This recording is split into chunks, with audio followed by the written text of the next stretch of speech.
Hi, my name is Karen Jones, and I am the principal at McMicken Elementary School.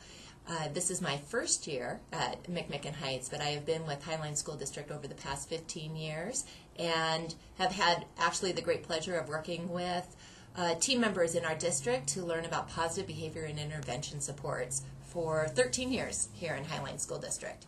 So I've experienced many years of success with positive behavior intervention support as an administrator in the Highline School District. My newest challenge, though, is coming here to McMicken, and for this year, it is getting positive behavior and intervention supports up and off the ground. When I first arrived at McMicken Heights Elementary, I did note that there were a number of challenges that we were faced with.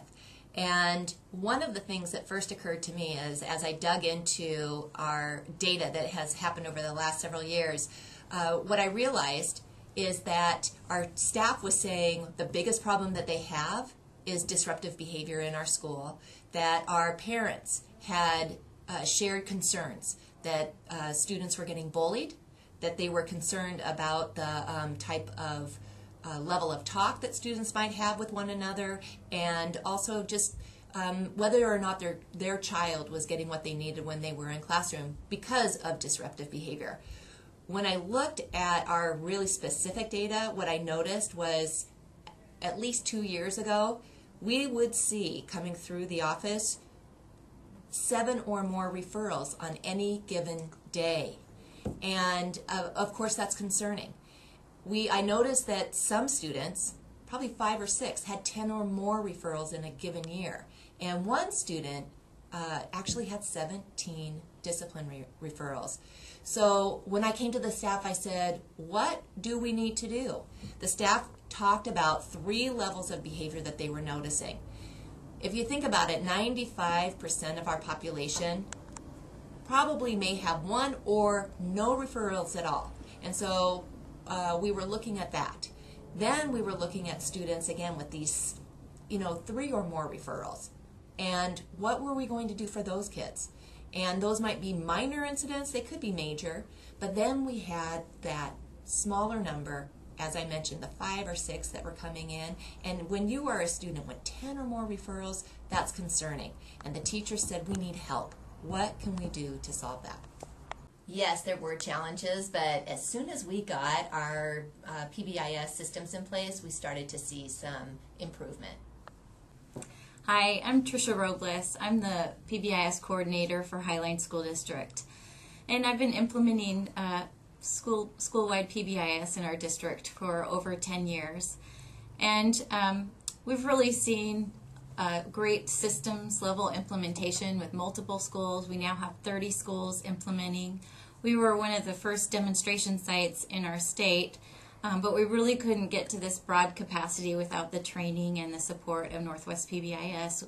I've attended training over the past 10 years through the network and have brought many team members to training. We have our district team that goes to annual training with Northwest PBIS. And we're able to support teachers, administrators, and really bring back the work to implement the systems, the practices, and the data. This year for the 2010-2011 school year, our district focus has been to implement PBIS in our middle schools. Hi, I'm Annie Missoula, and I'm the Dean of Students at Cascade Middle School, and we're in our first year of implementation here in Highline School District. And right now in January, we've been able to see our office referrals drop to less than 2 per day, which is way below the national average. We really have gotten some great outcomes after we put PBIS in place in our building. And one of those, the outcomes that I'm thinking about, we were able to get that because the first thing we did was we formed a team, and we were able to attend a district training in the very beginning of August. This just kicked everything off for the school year, and our full staff participated. And then what we made sure we had in place that worked so well for us is that we wanted to make sure that we had award systems or reward systems that we could give to students. We call them the All-Star Cougar reward, and kids get those tickets every day for doing the types of behaviors that we expect them to do. We've made sure that we teach the guidelines and expectations, and all students have a chance to learn these, practice these, and we reteach and review them at least 3 times throughout the year. And the results are phenomenal. What we've been able to do is no longer do we have 7 or more students coming through the office door with referrals. We have gotten it down to 2 or less. There are days that we have no referrals. Our kids are responding. They're excited. They feel safe at school. Our teachers are excited because more time now is spent on instruction. If a student is not in their classroom because of an office discipline referral, they're missing out. So they're back in class. They have time for learning. More time is spent on learning. I have parents coming to me and they are saying that it's exciting for them. They know that they want to drop their child off at our building, and they want their child to feel safe at school.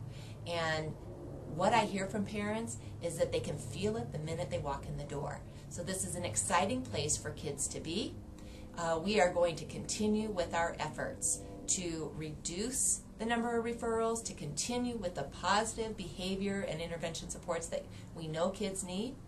And I do really believe that it takes a lot of resources to do this. So we have turned to the Northwest PBIS network as an incredible support system in our state.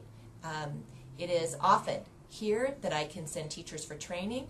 It is often here where I can look for the resources that will make a difference to inform teachers.